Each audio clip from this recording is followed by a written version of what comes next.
సీతను లంకలో చూచితినని హనుమంతుడు రామునితో ఇలా చెబుతున్నాడు. కంఠింజానకి పూర్ణచంద్రవదనం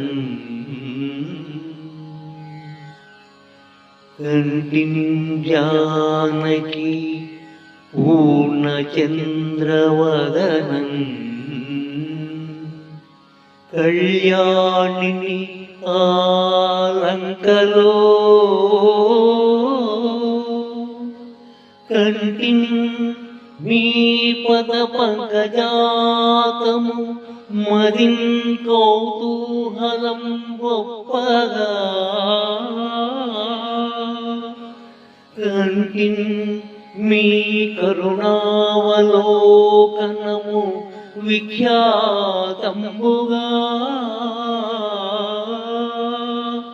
కీర్తులం కంటిన్ మా కవివీర బృందములలో గాంభీర్య వారానిధి మా కవివీర బృందములలో గాంభీర్య వారానిధి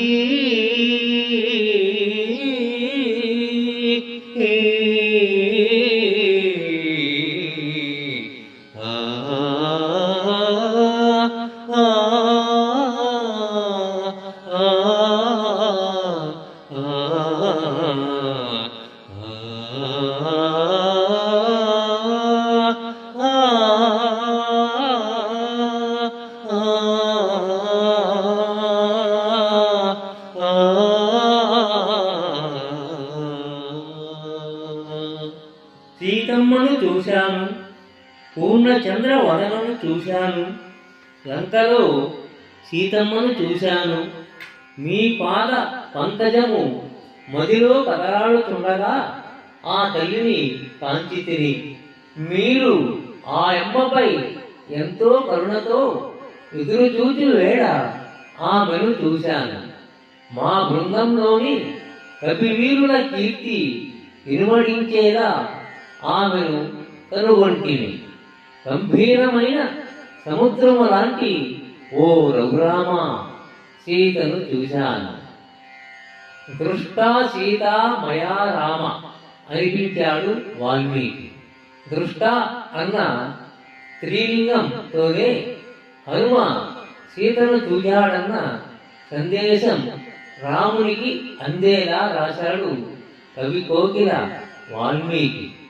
మన మహాకవయిత్రి మొల్ల కంఠిన్ జానకి అని తొలి మాటగా హనుమతో చెప్పించిన విధము మాత్రం ఏమాత్రం తీసిపోయింది అంటే ఏమాత్రమూ తీసిపోలేదు అని భావన.